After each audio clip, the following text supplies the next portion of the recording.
ദേവാമൃതം.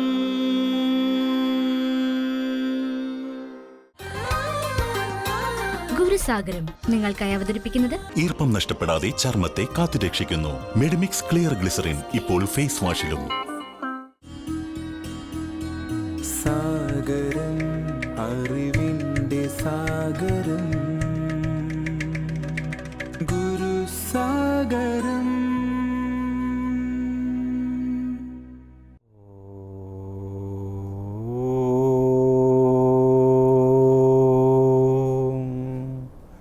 ശ്രീനാരായണ പരമഗുരവേ നമഃ. ഓം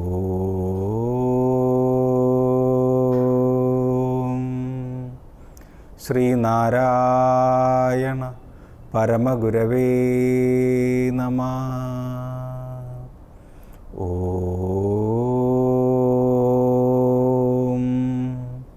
ശ്രീനാരായണ പരമഗുരവേ നമഃ. നമസ്കാരം. സമകാലിക ജീവിതത്തെ ശ്രീനാരായണ ഗുരുദേവ ദർശനത്തിലൂടെ നോക്കിക്കാണുന്ന ഗുരുസാഗരം പരിപാടിയിലേക്ക് ഏവർക്കും സ്വാഗതം. അനുകമ്പാ ദശകവും ആധുനിക ലോകവും എന്ന നമ്മുടെ വിഷയം തുടരുകയാണ്. അനുകമ്പാ ദശകത്തിൻ്റെ 9ാമത്തെ പദ്യത്തിലേക്ക് നമ്മൾ കടക്കുകയാണ്. ഹരനെന്നെഴുതി പ്രസിദ്ധമാം മറയൊന്നോദിയ മാമുനീന്ദ്രനോ മരിയാടുടലോടു പോയൊര പരമേശന്റെ പരാർത്ഥ്യ ഭക്തനോ. ഹരനെന്നെഴുതി പ്രസിദ്ധമാം മറയൊന്നോദിയ മാമുനീന്ദ്രനോ. വീണ്ടും ഭഗവാൻ തമിഴകത്തിൻ്റെ 2 സിദ്ധരെ കൂടി പരിചയപ്പെടുത്തുകയാണ്. ഒന്ന് മാണിക്യവാചകരാണ്, മറ്റൊന്ന് സുന്ദര നയനാരും. ഇവരെല്ലാം തമിഴകത്ത് ദൈവാവതാരങ്ങളായിരുന്നു, ഇപ്പോഴും അങ്ങനെ തന്നെ ആചരിക്കപ്പെടുന്നവരാണ്. ഇവർക്കെല്ലാം അനുകമ്പാകുലമായിരിക്കുന്ന ഒരു ഹൃദയമുണ്ടായിരുന്നു. ഈ മാണിക്യവാചകർ എന്ന് പറയുന്നയാൾ ബ്രഹ്മരായർ എന്ന് പറയുന്ന ഒരു മന്ത്രിയായിരുന്നു. അദ്ദേഹം പാണ്ഡ്യരാജാവിൻ്റെ മന്ത്രിയായിരുന്നു. പാണ്ഡ്യരാജാവ് നല്ല കുതിരകളെ വാങ്ങുവാൻ വേണ്ടിയിട്ട് അദ്ദേഹത്തെ നാഗപട്ടണത്തേക്ക് വിട്ടു. പക്ഷേ ജന്മനാ ശിവഭക്തനായിരിക്കുന്ന ഈ ബ്രഹ്മരായർ ഈ നാഗപട്ടണത്ത് വന്ന് ആ തിരയടിക്കുന്ന കടലും അതിനടുത്തുള്ള ക്ഷേത്രവും ശിവക്ഷേത്രവും കണ്ട് അവിടെ ഇരുന്ന് അങ്ങ് ശിവനെ സ്തുതിച്ച് പാടാൻ തുടങ്ങി. ദിവസങ്ങളോളം അങ്ങ് പാടി ഒരു ദിവസം രാത്രി, അന്നൊരു ഗുരുപൂർണിമയായിരുന്നു, അന്നേ ദിവസം ഒരാൾ വന്നിട്ട് ഇദ്ദേഹത്തോട് ചോദിച്ചു, താങ്കൾ ഇങ്ങനെ ഇരുന്ന് അലിഞ്ഞലിഞ്ഞ് പാടുന്നുണ്ടല്ലോ, ഇത് ഒന്ന് എഴുതി വെച്ചുകൂടെ നാളത്തെ തലമുറയ്ക്ക് വേണ്ടി?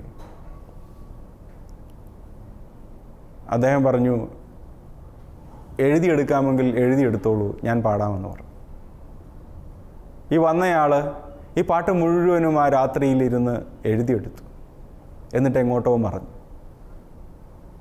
പാടി ഈ ബ്രഹ്മരായർ ഈ കടപ്പുറത്ത് കിടന്നുറങ്ങുകയും ചെയ്തു, ഈ ക്ഷേത്രമുറ്റത്ത് കിടന്നുറങ്ങുകയും ചെയ്തു. രാവിലെ ആയപ്പോഴത്തേക്ക് ആ ക്ഷേത്രത്തിലെ പൂജാരി വന്നിട്ട് ബ്രഹ്മരായരെ വിളിച്ച് എഴുന്നേൽപ്പിച്ചിട്ട് പറഞ്ഞു, ഇത് ഇന്ന് ശ്രീകോവിൽ തുറന്നപ്പോൾ എനിക്ക് കിട്ടിയ ഗ്രന്ഥക്കെട്ടാണ്, ഇതിൽ നിങ്ങളുടെ പേരെഴുതിയിരിക്കുന്നു, അതുകൊണ്ട് നിങ്ങൾക്ക് തരികയാണെന്ന് പറഞ്ഞു.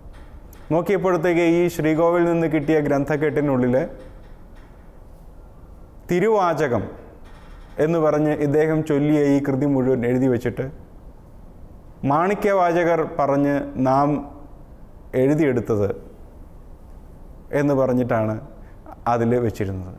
അപ്പോൾ ശിവൻ നേരിട്ട് വന്ന് ഈ മാണിക്യവാചകരുടെ പാട്ട് എഴുതിയെടുത്തു എന്നുള്ള കഥ, ഐതിഹ്യം തുടങ്ങുന്നത് ഇവിടെ നിന്നാണ്.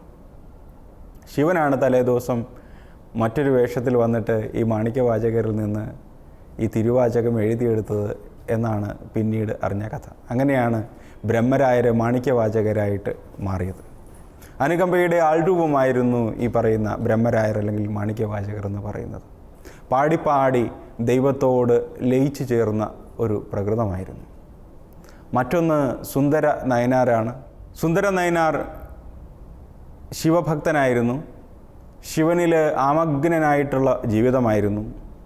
ഈ സുന്ദരൻ നയനാരുടെ ശിവഭക്തിയിൽ ആകൃഷ്ടനായിട്ടാണ് ചേരരാജ വംശത്തിലെ ചേരമാൻ പെരുമാൾ, നമ്മുടെ തിരുവിതാംകൂർ അടങ്ങുന്ന രാജവംശമായിരുന്നു, ചേരമാൻ പെരുമാൾ ഈ സുന്ദരൻ നയനാരുടെ വലിയ ഭക്തനായിട്ട് മാറുകയുണ്ടായി. നാം ഉടലോട് സ്വർഗത്ത് പോയി എന്നൊക്കെ കേട്ടിട്ടുണ്ടാവും. അങ്ങനെ കേട്ട കഥകളിലൊന്ന് ഈ സുന്ദര നയനാരെ കുറിച്ചിട്ടാണ്. സുന്ദര നയനാർ ഉടലോടുകൂടി സ്വർഗത്തേക്ക് പോയി എന്നാണ് വിശ്വാസം. ശിവനിൽ ചെന്ന് ലയിച്ചു എന്നാണ് വിശ്വാസം.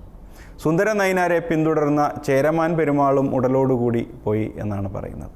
കാരണം ഉടൽ പിന്നീട് ഭൂമിയിൽ അവശേഷിക്കുന്നില്ല, അവരുടെ ഭൗതിക ദേഹം പോലും പിന്നീട് അവശേഷിക്കുന്നില്ല.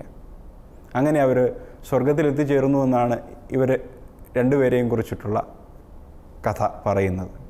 എന്തുകൊണ്ടാണ് ശ്രീനാരായണ ഗുരുദേവൻ ഈ മാണിക്യവാചകരെയും ഈ സുന്ദര നയനാരെയും കൂടി കൊണ്ടുവന്ന് അനുകമ്പ ദശകത്തിൽ വെച്ചത് എന്ന് ചോദിച്ചെന്നാൽ, നാം ദൈവത്തോട് എത്രത്തോളം അടുക്കുന്നോ, ദൈവത്തിൽ എത്രത്തോളം ആമഗ്നരാവുന്നുവോ അതിന് അനുസരിച്ചിട്ട് നമ്മുടെ ജീവിതവും ജീവനും ജീവാത്മാവും ശുദ്ധമാക്കപ്പെടും, മാറ്റപ്പെടും.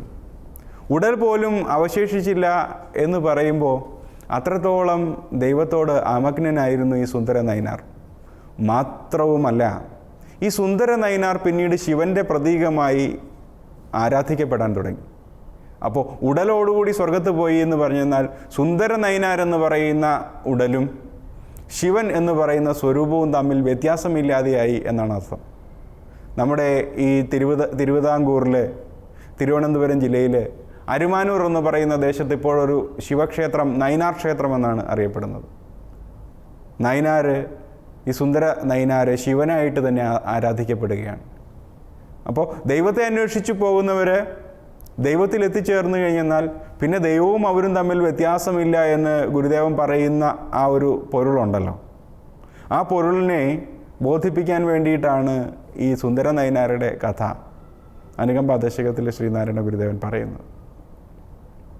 ഈ ബോധ്യത്തിലൂടെ നമുക്ക് മനുഷ്യ രാശിയുടെ നന്മയ്ക്ക് വിവിധങ്ങളായിരിക്കുന്ന സംസ്കാരങ്ങളുടെയും കഥകളുടെയും സങ്കലനം ചെയ്തു നോക്കുമ്പോൾ അതിൻ്റെ ആകത്തുക എന്ന് പറയുന്നത് സത്യദർശനത്തിലേക്ക് ഊന്നുന്നതാണെന്നും ദൈവമഹിമയിലേക്ക് ഊന്നുന്നതാണെന്നും അതൊന്നു തന്നെയാണെന്നും വിവിധ ദേശങ്ങളിൽ പലതായി കാണപ്പെട്ടതാണെന്നുമുള്ള ബോധ്യമാണ് അനുകമ്പാ ദശകം പകരുന്നത്.